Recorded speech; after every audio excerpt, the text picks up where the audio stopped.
Hola, hola, nuevamente estamos en pantallas y escenarios por BCN Radio, la radio de la Biblioteca del Congreso de la Nación Argentina. Carlos Herrera en la conducción, Nicolás Campoamor en la edición técnica y Lucas Nava en la producción audiovisual.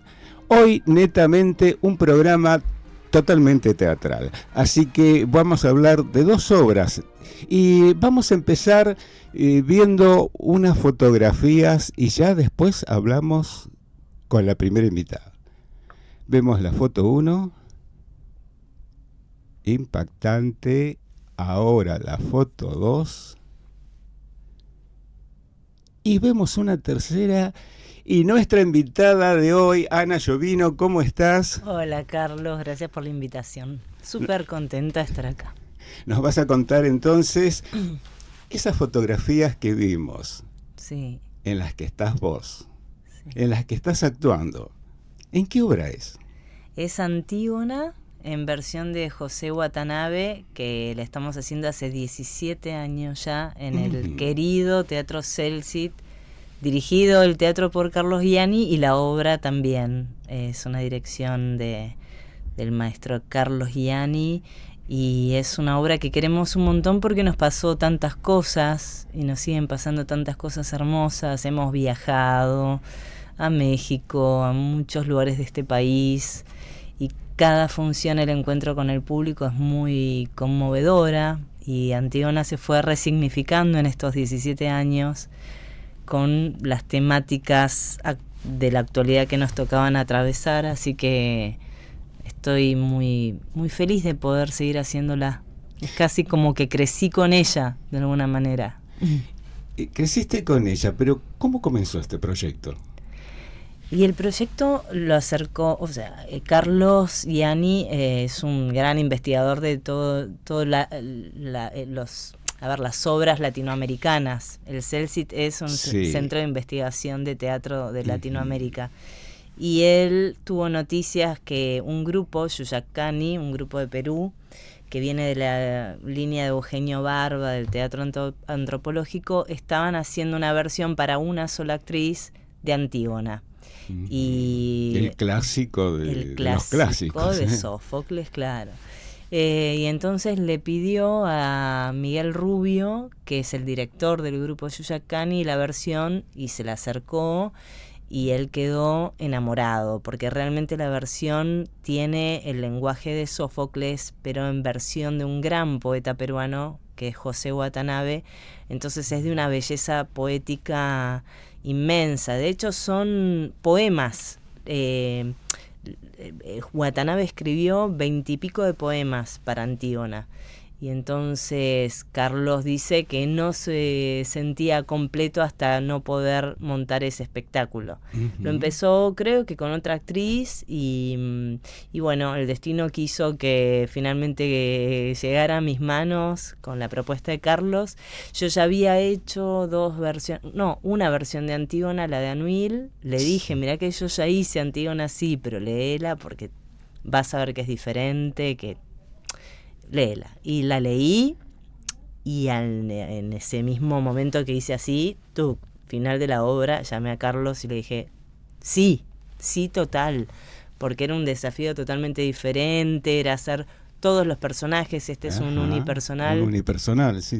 Así que hago Antígona, Creonte, la narradora se devela al final quién es, un guardia, Tiresias. Entonces esa posibilidad de poner en mi cuerpo varios personajes y descubrir que en realidad todos tienen razón, porque uno como actor, vos sabés que tiene que buscar la verdad del personaje, entonces de alguna manera estará atravesada por las razones de todos.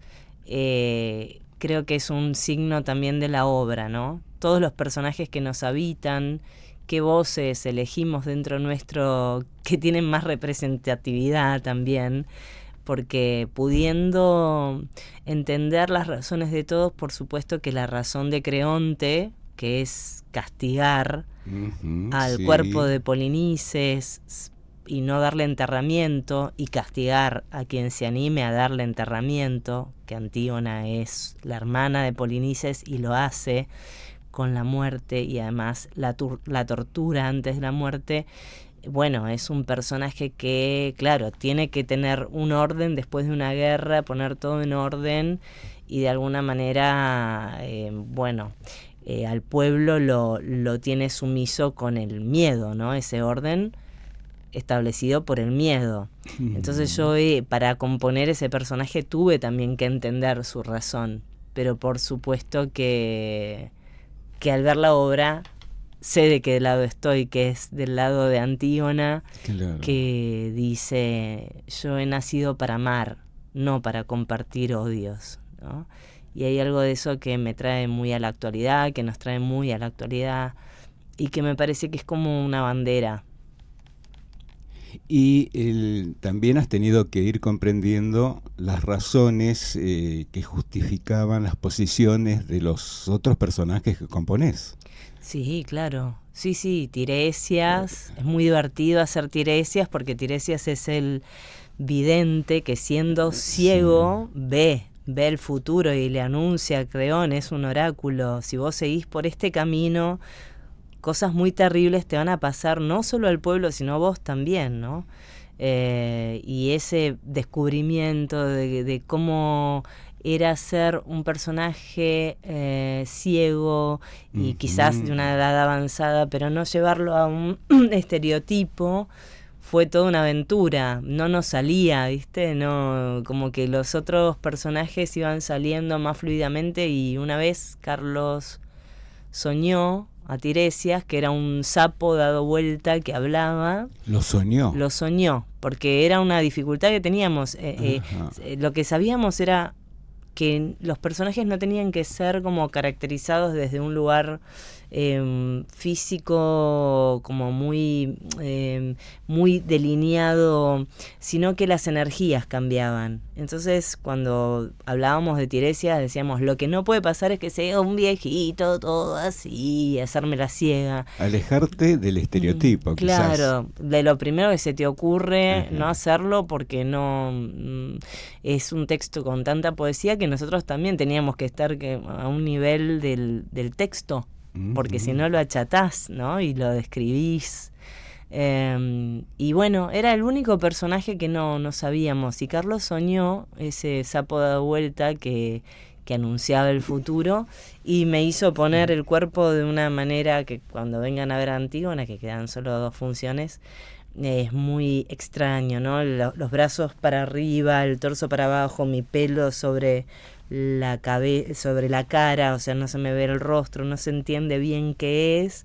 Y claro, esa modificación del cuerpo también modifica la voz, que es una voz bastante extraña, ¿no? Entonces fue... ¿Eso es buscado o se da automáticamente al cambiar las posiciones? En tu caso. No, en mi caso, lo de Tiresias cambió la posición del cuerpo y me pasó eso con la voz. Ajá. Que cambió. Yo no busqué la voz, sino que Carlos me dijo: pon el cuerpo así, y la voz, claro, hay todo un entrenamiento que yo tengo, que incluso dando clases digo: si se modifica el cuerpo, se modifica la voz. O sea, si yo pongo un cuerpo rígido, mi voz va a pasarle otra cosa. Si yo hablando el cuerpo, las resonancias son otras. Entonces ahí había algo de entrenamiento mío, que sabía que al modificarse el cuerpo se modifica la voz, ¿no? Y bueno, y salió esa voz como una consecuencia. Y los otros personajes los diferenciamos por energías, ¿no? De Antígona. Sí, fue interesante porque justamente eso, no queríamos diferenciarlos desde un capricho de poner el cuerpo de desde tal lugar, no sé. Entonces Antígona ligada a la tierra me da una conexión con aquello que va a accionar, que es darle sepultura al hermano, y además es muy práctica Antígona. Es: el cuerpo de mi hermano tiene que estar en paz bajo tierra. Entonces la tierra, a la vez, estar a tierra es estar desde un orden muy material, muy práctico, ¿no? Y eso le da una conexión a ella, y la voz sale desde un lugar Creón, ligado a la energía del fuego, porque hay algo también de lo impulsivo del acto de Creón, de la cuestión del odio, del ser capaz de incendiar. Como una explosión, ¿no? Como explosivo, un ser explosivo, ¿no? Exacto. Sí, que nos parecía que estaba ubicado ahí. Y bueno, hay partes del cuerpo que se ubican más en el fuego. Entonces, el fuego está más centrado en el estómago. Ahí ya, si yo pienso en fuego en mi cuerpo, me conecto con el estómago y ahí hay una voz que sale más de ahí, ¿no? Desde el estómago de Creón. Y es un Creón bastante, ¿cómo puedo decirte? Incendiario, violento.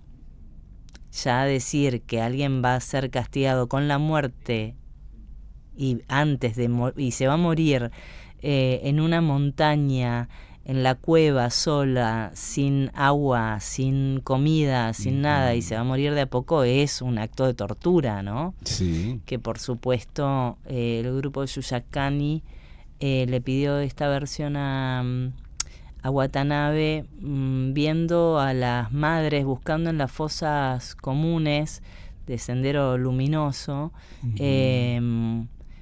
el cuerpo de sus hijos, así que hay un teñido en esta versión de nuestras realidades latinoamericanas, las madres buscando a los cuerpos de sus hijos, hijas desaparecidos, esa tortura que que es perpetuada, no solo la que recibieron esos cuerpos, sino sus familiares, sus seres queridos, no sabiendo dónde están ni sus hijos, y a veces no saben tampoco de sus nietos. Es una tortura que se perpetúa, como la de Creón con Antígona. Entonces nos parecía que eso estaba habitado por el fuego, por un fuego incendiario, un fuego que quema todo, ¿no? Así fue que dimos con los diferentes personajes. Es increíble que un personaje que tiene más de 2000 años se pueda desarrollar en el siglo XXI, ¿no? Estamos en los mismos ciclos, parece, ¿no? Sí. Y con diferentes disfraces, pero sí, como que hay algo que es muy de la humanidad, que es el poder, la ceguera del poder y la fuerza del amor también. Y estos son los temas que nos atraviesan desde hace tantos siglos, quizás desde el comienzo, ¿no? Quizás, es muy posible. Así que, y bueno, estamos hablando de los personajes, cómo los fuiste componiendo. He visto al presenciar la obra que tenés cuerdas en las cuales haces casi acrobacia. ¿Cómo se formó Ana Llovino para todas estas cosas, para practicar todo eso en el escenario?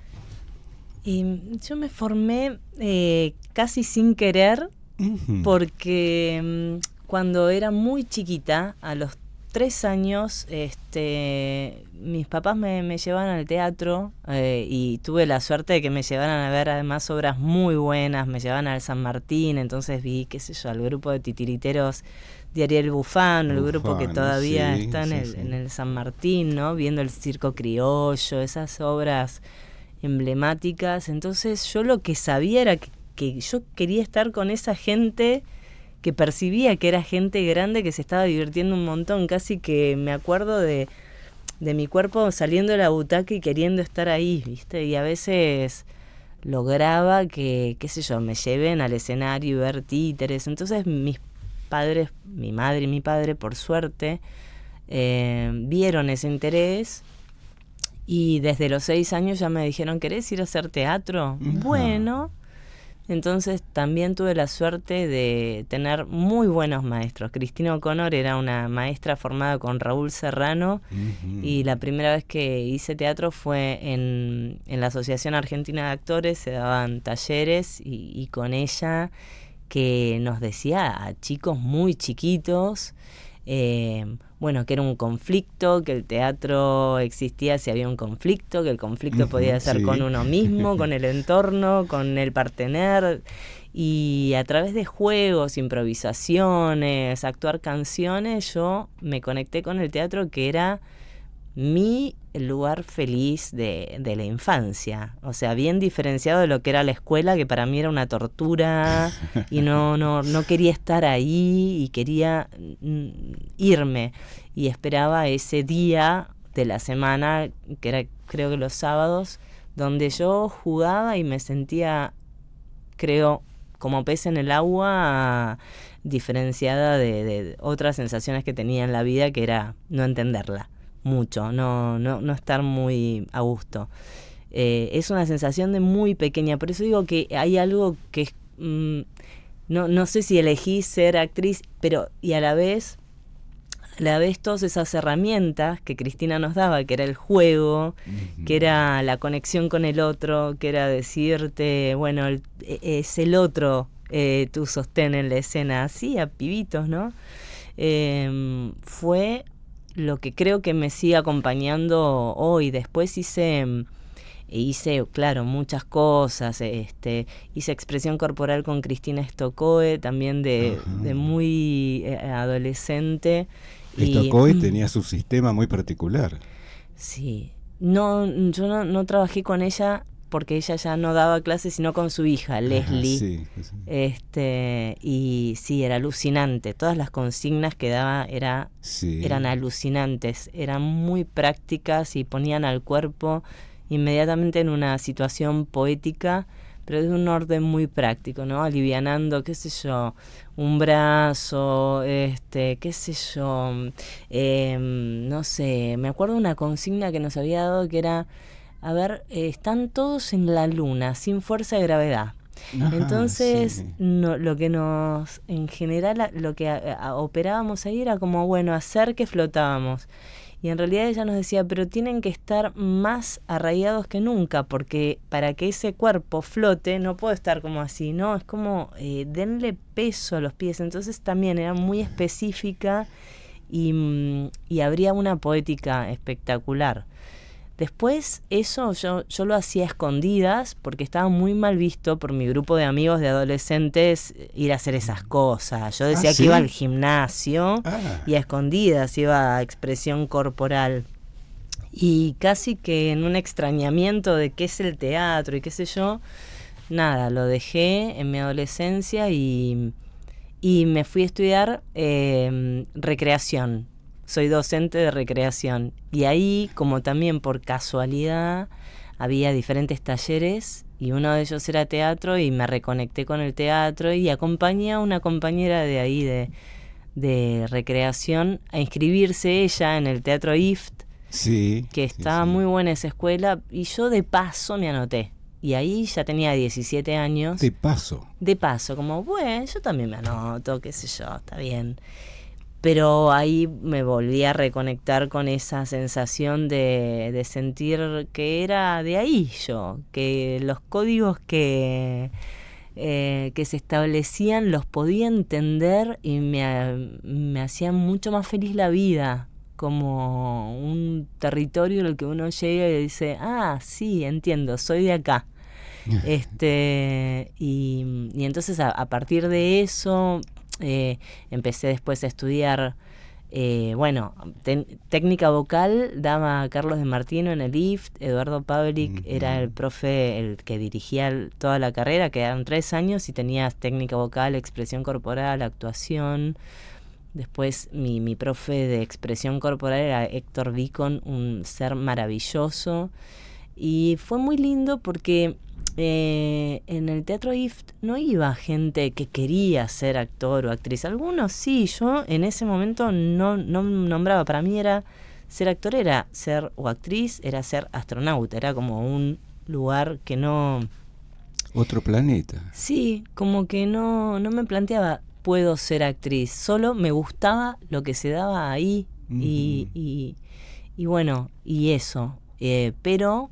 tuvimos un profesor maravilloso como residencia que era Manuel Guedabni, que lo amo profundamente, se la extraña. Y director, sí. Gran persona. Y ahí él me recomendó para una audición, la de Cocinando con Elisa, sí. que, Villanueva Cos se dirigió esa obra. eso ya hace 26 años de esto. Y buscaban chicas que fueran de escuela, o sea, que fueran, eso, no hubiesen trabajado, tomaban audición y yo fui medio diciendo, bueno, yo llevo algo, pero... Y quedé. Y a partir de ahí sí, empecé a tomar conciencia de que sí podía ser actriz y además me empezaron a llegar un montón de posibilidades de trabajo y de vivir de la profesión, ¿no? Pero creo que eso, que mi primer lugar de trabajo, o sea, mi elección como actriz fue como... la elección total fue bancarme ciertas cosas que dentro de la profesión no son tan gratas, porque mientras yo estudiaba era todo grato, pero después cuando entras a la profesión no todo es grato, más cuando sos joven y más en esa época, porque en esa época hace 26 años no es lo mismo, supongo que es hoy, que en esa época había bastante abuso de poder todavía y eso, y yo creo que ahí fue cuando elegí, cuando dije... Yo me quedo acá a pesar de. Sí, ahora las condiciones laborales para los actores quizás han mejorado un poquito. Sigue habiendo inconvenientes. Sigue, por supuesto. Sí, sigue habiendo. Pero esos que no se podían nombrar, que eran tan confusos, que me parece que ahora ya hay posibilidad de nombrar el abuso. Sí, sí. Bueno, la Asociación de Actores ha sacado ya reglamentaciones de cómo se debe manejar la gente. Exacto, eso es un montón. Tener esa data es un montón. Hace 26 años atrás no la teníamos, sabías que estaban mal, pero cuando te escuchaban estabas loca. Bueno, era algo que no era tan importante, sí, ahora... ya pasó. Eso, ya pasó, bueno, déjalo pasar, bueno, no será tan así, bueno, pero... ¿sí? Entonces eso, permanecer en un lugar a pesar de unas unas dificultades es lo que te hace también, como a mí me hizo decir, pero esto sí, yo quiero permanecer acá, a pesar de que no sea todo como en una escuela de teatro, que es todo, bueno, probar, experimentar, digamos. Esto tiene que ver con era en ese momento ser profesional, era también, tener la letra tal día, ¿no? Entonces, y entré al mundo profesional muy, muy pequeña, porque yo tenía 22 años, y a la vez estoy profundamente agradecida, porque también esto de ser profesional tan joven no es algo que le pase a todo el mundo, ¿no? Y a mí me pasó y yo soy muy agradecida en ese sentido, porque hay tanta gente que quiere hacer teatro, ser actor, que quiere... actriz, claro, sí. Y que de repente poder estar viviendo de tu profesión, bueno... Sé que es una perlita, estaría buenísimo que le pase a más gente y que esta ciudad que está llena de teatros, ¿no? Está llena de teatros. Sí. Siempre hablamos de la intensa actividad teatral de Buenos Aires. Es impresionante. Que todos los actores y actrices puedan vivir de su profesión, porque es tanto lo que aportan, creo, a esta ciudad, que tiene una cultura inmensa en ese sentido. Vienen de diferentes lugares del mundo y dicen, pero acá hay un teatro en cada cuadra, y los espectáculos que se van a ver son de calidad, ¿no? O sea... Tenemos esa suerte en la ciudad de Buenos Aires. Sí. Ojalá llegue a todo el interior, que también hay mucha actividad, pero no en la magnitud que hay en la ciudad de Buenos Aires, que a veces me dicen, ustedes están en la tercera ciudad más teatral del mundo. Nos vamos en Pantallas y Escenarios a una pausa y ya seguimos con Ana Llovino.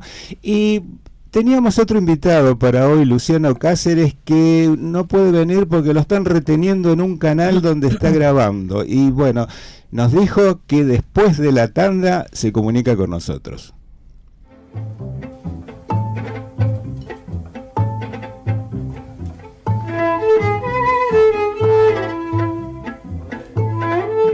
BCN Radio, llevando la palabra de la Biblioteca del Congreso a todos los rincones del país.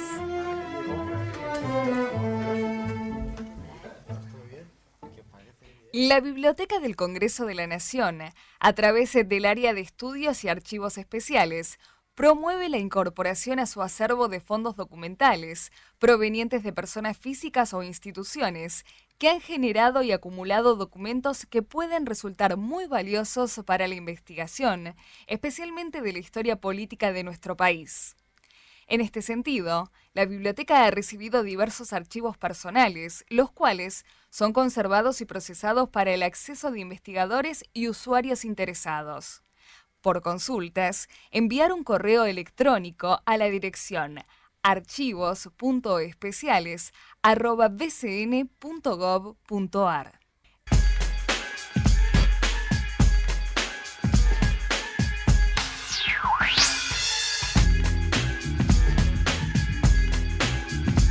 Espacio Cultural de la Biblioteca del Congreso. Exposiciones de arte, música, talleres, conferencias, seminarios, encuentros de lectura y narración y ciclos de cine en el Auditorio Leonardo Fabio. Entrada libre y gratuita. BCN Radio, la radio de la Biblioteca del Congreso de la Nación.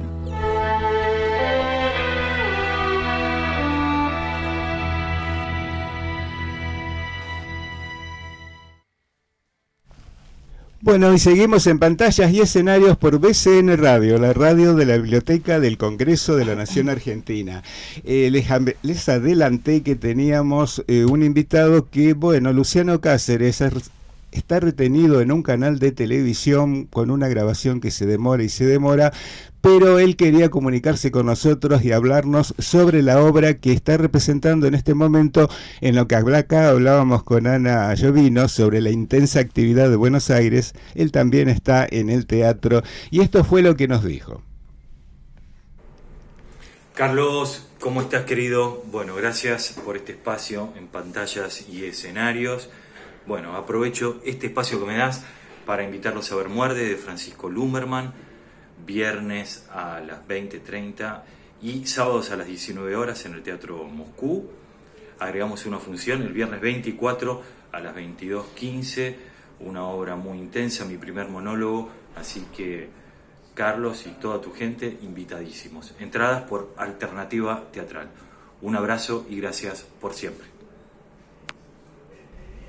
Bueno, esto fue lo que nos comentaba Luciano Cáceres sobre la obra Muerden, que está representando con dirección de Francisco Lumberman.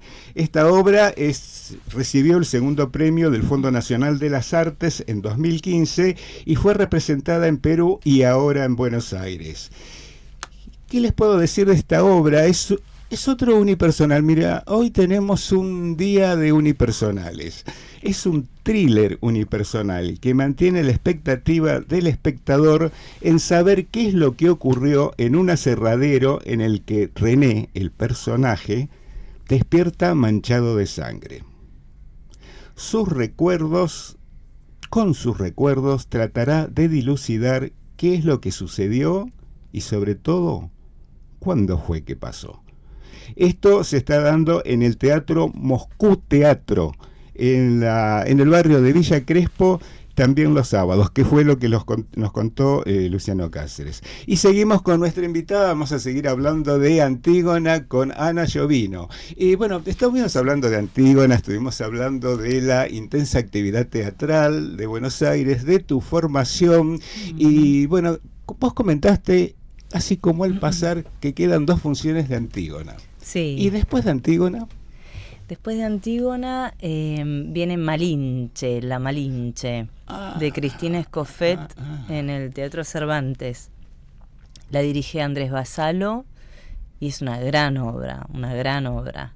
Antes de eso, déjame comentarte que los sábados a las 19 horas son las últimas 2 funciones de Antígona en el Celsit. La calle Moreno 431. Ahí a la vuelta del Nacional Buenos Aires. Sí. Pero sí, estoy muy contenta con el proyecto también de La Malinche, porque es otro personaje Una mujer también extraordinaria. que se las trajo. Sí, y hay toda una revisión, ¿no? De la Malinche, porque es una mujer que sufrió muchísimo. Ella fue dada cuando era muy niña por su propia madre a mercaderes, de Tabasco, como fue, y se transformó en una esclava de trabajo de moler maíz y sexual también desde muy pequeña.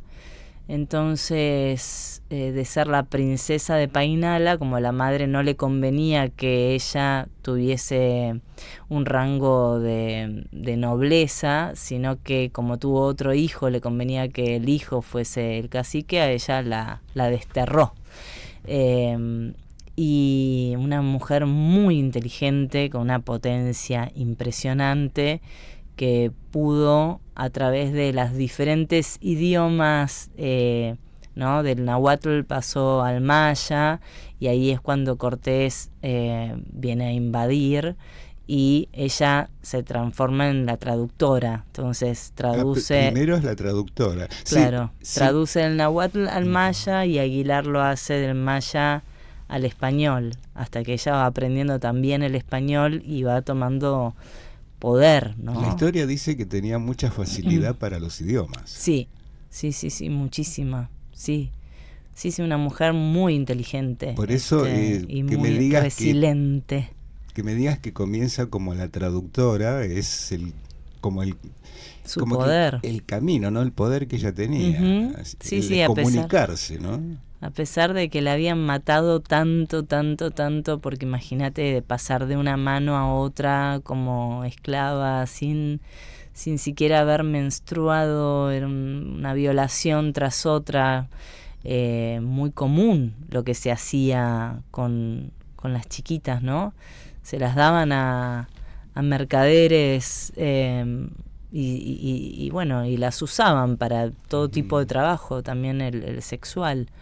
Y ella, digamos, pudo trascender todo lo que vivió como víctima. Y bueno, acá hay una revisión de Cristina Escofet, que por otra parte es una revisión no solo de ella, sino desde los feminismos, de la figura de la Malinche. Es una visión desde lo femenino hacia lo femenino. Sí, es una visión bien feminista, sí.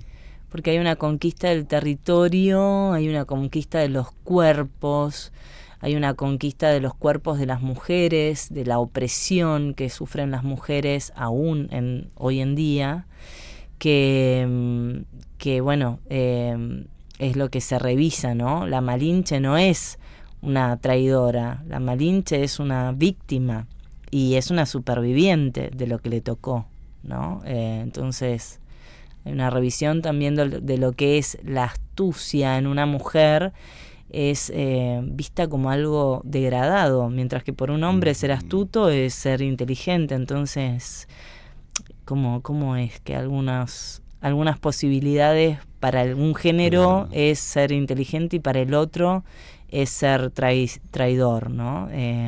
Hay varias corrientes históricas que la señalan como traidora.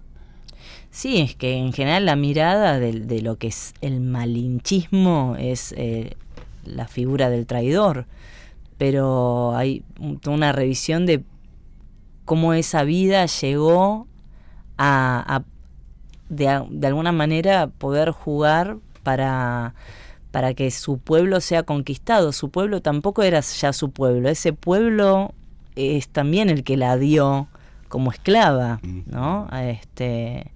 Entonces hay algo que es complejo, mínimo es complejo, no es para ponerse ni de un lado ni del otro, sino ¿qué son estos cuerpos que son tomados como territorios, que son violados, naturalizándolo, ¿no? Y ¿cómo tendrían que responder esos cuerpos agredidos, violados? ¿A favor de quién? Bueno, creo que es a favor de una supervivencia. Lo que responde Malinche es sobrevivir. Y de alguna manera también nosotros somos aquellos que no somos ni españoles ni pueblos originarios, somos esa mezcla, ¿no? Somos todos hijos de ese malinchaje. Sí, después se ha ido como repitiendo ese tipo de situaciones, ¿no? No quiero llamarle historias, de situaciones, ¿no? Uh-huh. Que hay una lucha para superarlas ahora, y quizás esta obra sea una de ellas, ¿no? Sí, hay conquistas claramente ganadas en cierta medida, porque todavía hay tanto que hablar sobre el cuerpo de las mujeres, ¿no? Lo hemos hablado durante toda la ley del aborto, ¿no? El derecho a decidir sobre nuestro cuerpo como territorio nuestro, no como territorio de decisión de otros, como territorio de independencia, como territorio de deseo. ¿Las mujeres son más fuertes ahora que hace un siglo, por ejemplo? ¿Que por eso es que están logrando superar todas esas cosas? ¿Te parece? ¿Es tu visión o no? No, yo creo que las mujeres siempre fueron fuertes. Ajá. Y que gracias a las que estuvieron antes reivindicando derechos y que han hecho todo ese camino, nosotras hoy podemos tener, por ejemplo, la ley del aborto o nombrar como violencia a los celos, a los golpes, ¿no? Entonces, como que hay un proceso hecho por todas las mujeres desde allá, cuando nos quemaban por brujas, que eran ni más ni menos mujeres sabias que les negaban el derecho a curar, y que sí, hasta llegando a curar, eran castigadas porque no era su territorio curar.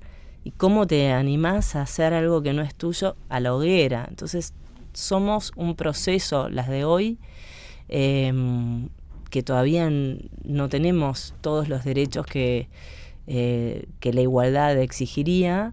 Somos también un camino quizás para que en algún momento la igualdad suceda y que ya no tengamos ni que hablar de esto, ¿no? Que es como discutir de cosas que parecen obvias, pero que somos todos seres y que los seres merecemos todos los derechos, la igualdad de derechos. La igualdad de derechos. Malinche. Sin embargo, hay cosas que todavía se discuten.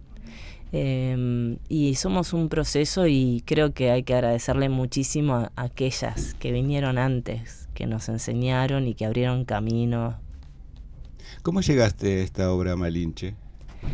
Me llamó Andrés Basaló. Eso, me llamó Andrés. Yo había visto de Andrés algunas cosas que me encantaron, y vi Encarnación Escurra, sí. con Lorena Otra Vega. Mujer fuerte. Discutida. Sí. Y ese laburo de Lorena Vega maravilloso en Encarnación, y Andrés, bueno, todo ese equipo precioso. Y un día de vacaciones, creo que fue, en verano, no estoy muy segura ya del tiempo. Me llamó, mirá, tengo este proyecto, el Cervantes me llamó, él lo había presentado ese proyecto. Y lo leí, me fascinó el texto. Escofet es una autora, una de las dramaturgas más potentes, creo yo, y también hay tantas dramaturgas súper potentes que también por lucha, cada vez están teniendo más lugar, y sin embargo no todo el lugar que debieran tener, porque en los teatros oficiales se programa en su mayoría hombres, y hay muchísimas mujeres que están escribiendo, que escriben hace un montón obras maravillosas. Bueno, Escofet es una de ellas, y esta Malinche es un texto precioso. Somos dos que la narramos. Por un lado está la huesera, que es como un personaje que viaja a través de los siglos, una bruja, que es Maya Mónaco, que además canta y toca instrumentos, y yo, que soy la Malinche. Y las dos atravesamos diferentes personajes también. Más allá de ser la Malinche, a veces hago cortes a Hilar, a diferentes personajes. Y hay un músico en escena, y Lucio Basalo va a hacer proyecciones sobre un escenario que diseñó Alejandro Mateo. Y bueno, es un equipo hermoso de trabajo. Ya están ensayando. Ya estamos ensayando, sí. ¿Tienen fecha de estreno? Sí, tenemos fecha para febrero del año que viene. O sea, Ajá. paramos un poquito en las vacaciones y estrenamos en febrero, en el precioso Cervantes. Que yo estoy feliz de volver al Cervantes. Hacía bastantes años que no trabajaba ahí. Es uno de los teatros que, bueno, que no sé, que me provoca tanta admiración cada rincón. Viste que el Cervantes es tan precioso por todas partes. Es un tesoro patrimonial del teatro. Sí, es una maravilla. Así que nada, estoy muy feliz con eso. Y después, bueno, yo doy clases, así que bueno, estoy también viendo el año que viene que tengo ganas de dar. Específicamente doy poesía en acción, es lo que doy yo. ¿Cómo es eso, poesía en acción? Y poesía en acción viene a través de una pregunta que es, bueno, si yo doy clases de teatro, ¿qué me gustaría dar? Uh-huh. Y qué es mi especificidad de alguna manera. Y como venía haciendo muchos textos clásicos y también espectáculos que se trataba de como una dramaturgia de poemas y ponerlos en acción dramática, dije, bueno, voy a dar esto, ¿no? Un poco también la tesis de Antígona, que Antígona, la de José Watanabe, ya te digo, son 20 y pico de poemas, y al atravesar esa experiencia de Antígona, yo dije, bueno, si yo digo, voy a dar clases, voy a dar esto, que es como poner en acción palabras tan poéticas, porque a veces la dificultad reside en eso, que no es un lenguaje cotidiano, es un lenguaje poético, y cómo darle vida a eso, sin que se vuelva solemne, formal, declamado, ¿no? Entonces, bueno, empecé a dar clases de eso ya hace bastante. ¿En dónde das clases? Ahora tengo mi estudio, que es en mi propia casa. Uh-huh. Pero he dado clases en el CELCIT, en diferentes lugares, en el Pairó.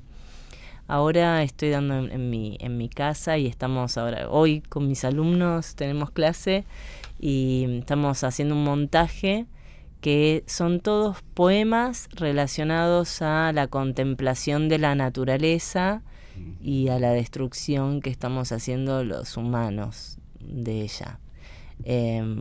Como plantearnos una especie de hechizo para parar ese mal que le estamos haciendo nosotros al mundo, ¿no?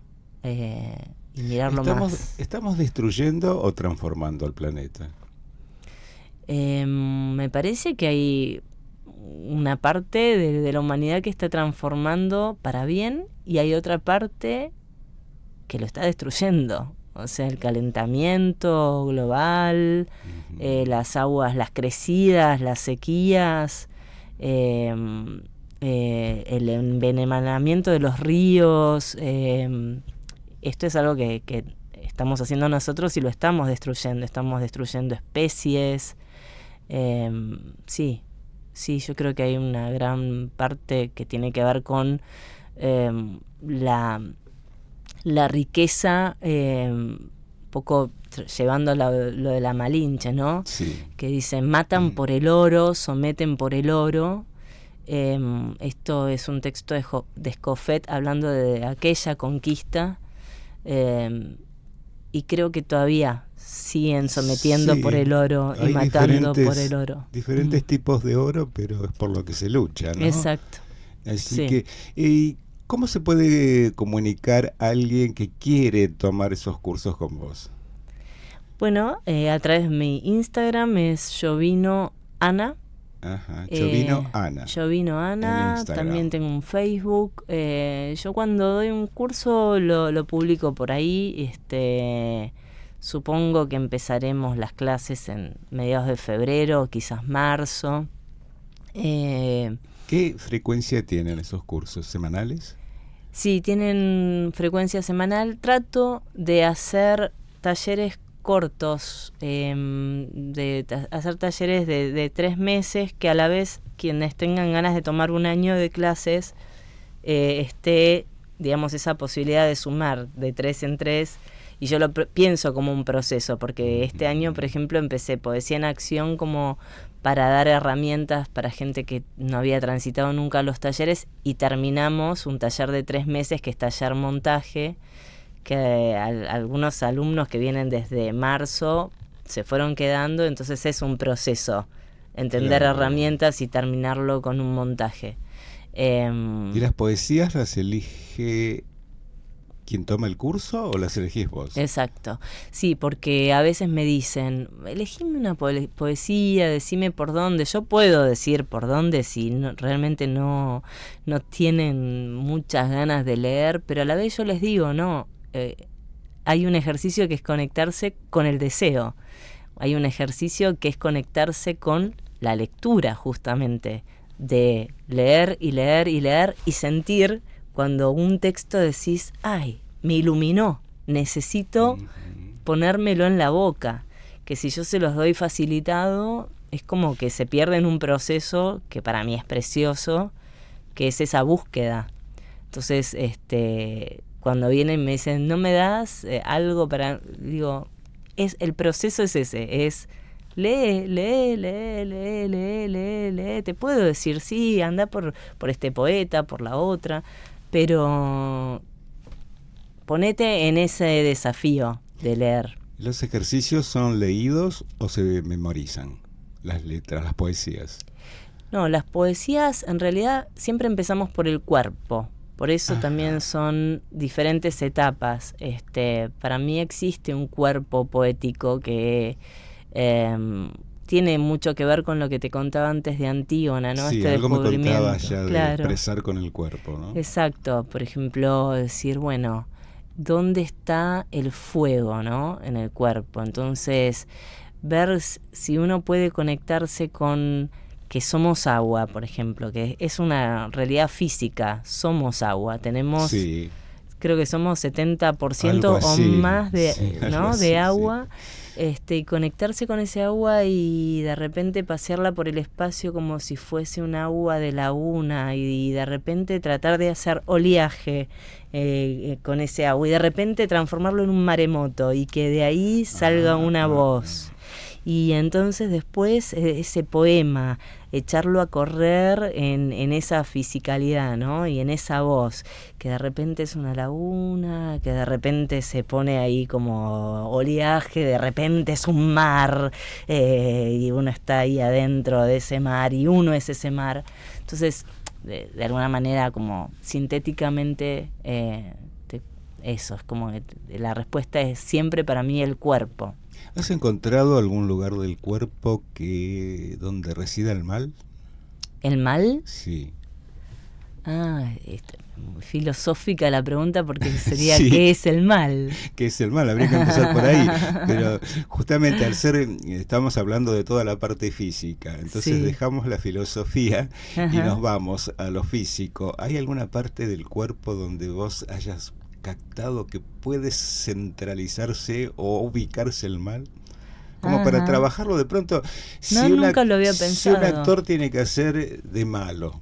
Lo que pasa es que, viste que el desafío es como siempre no juzgar al personaje, como yo puedo ver a alguien y decir, es malo, es bueno, pero uno como actor, como actriz, no dice voy a ser un malo. Tenés que encontrar sus razones, que es un poco lo que te decía de Creón, ¿no? De Creón, sí. Uno puede decir, sí, bueno, la gente sale diciendo que es un personaje malo. Sí. Claro, si lo dice la gente, bien, pero yo en ese momento tengo que entender sus razones. Ajá. Entonces, lo más que puedo hacer es, por ejemplo, eso que te contaba, ¿no? Bueno, Creón es fuego, y ese fuego desatado, como cualquier cosa, como un agua desatada, quizás es la destrucción, liberar ese lugar que es un fuego que quizás necesitamos todos para vivir nuestro fuego interior, si en una discusión yo dejo que ese fuego se desate y te voy a destruir, y no importa, porque yo entiendo desde el personaje que hay que destruir aquello que sos, por lo que sea, y bueno, yo de afuera lo miro y digo, ¿y por qué tan violento? ¿Y por qué querés destruir al otro? Pero en ese momento que yo estoy con el fuego encendido queriendo quemarte, tengo que entender mi razón, porque si no sería una representación de algo que yo pienso que es malo, y yo lo que quiero es ver gente viva en escena, cada uno teniendo su razón. Lo que lo provocó. Exacto, Creón te puede decir, yo esto... venimos de una guerra y yo la tengo que parar y tengo que poner un límite a la población de Tebas, y el límite va a ser leccionarlos con un cuerpo sin enterramiento, y que quien se anima a enterrarlo va a ser castigado, para leccionar también y para que el pueblo consiga la paz. Esto es lo que dice Creón. Sí. Yo después puedo estar, claro, viendo la obra y por supuesto... Antígona dice otra cosa. Antígona dice otra cosa, por supuesto. Entonces Antígona dice, no, el cuerpo de mi hermano no puede vagar eternamente. Yo le voy a dar enterramiento, aunque sé que lo que me espera es la muerte. Pero yo, esta vida así, ya no es vida. No puedo vivir sabiendo que mi cuerpo va a ser devorado por alimañas, buitres, perros. Entonces cada uno tiene su razón. Y por supuesto, uno como espectador, si esa historia está viva, hasta por ahí te podés confundir un poco. Tiene razón, pero ¿no es un poco esto la existencia?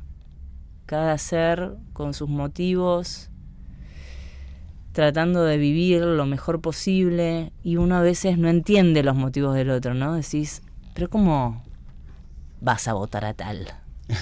Sí, pasa, en estos momentos pasa. Exacto. Así que, y cambiando de tema, tanta letra con Antígona, ¿cuál es tu sistema para memorizar?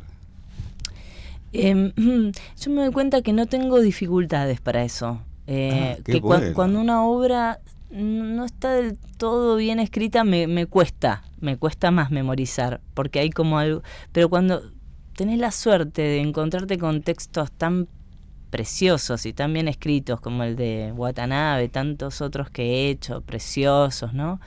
Y los de Escofet, es como si una imagen te lleva a la otra, y a otra, y a otra. Y por supuesto que hay una tarea de memorizar, y yo la voy haciendo con diferentes técnicas. Por ejemplo, ahora que estoy memorizando la Malinche, hay veces que me grabo y me voy escuchando con los auriculares, como si fuera una música, y me lo pongo 1000 veces el mismo monólogo.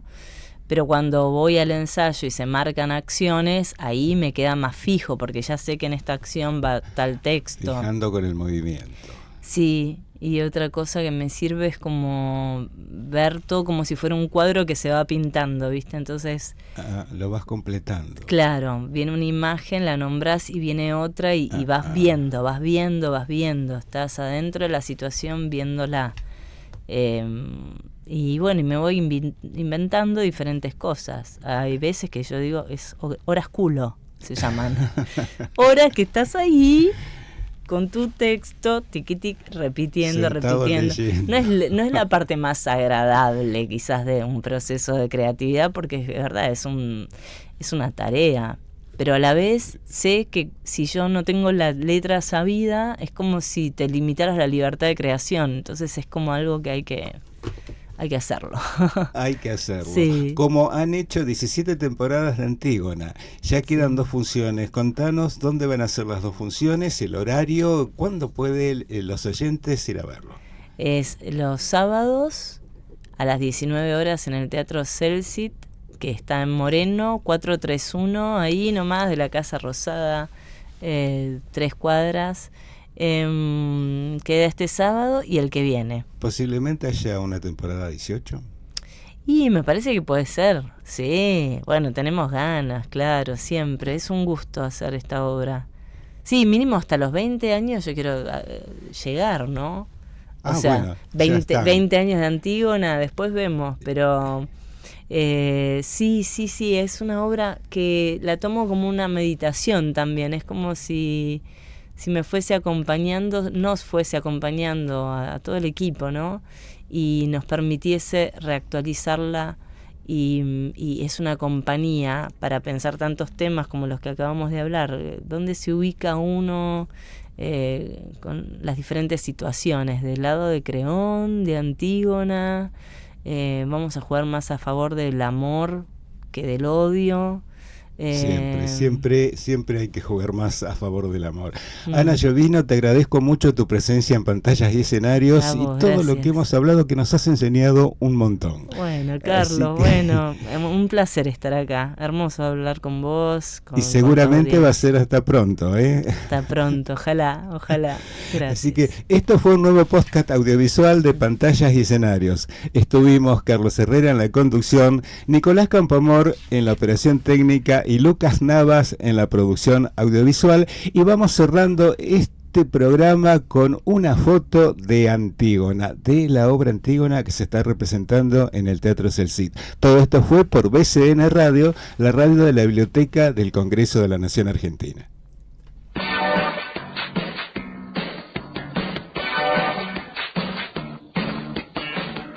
Pantallas y Escenarios. Con el teatro, el cine, la TV y la música que pasan por la Argentina.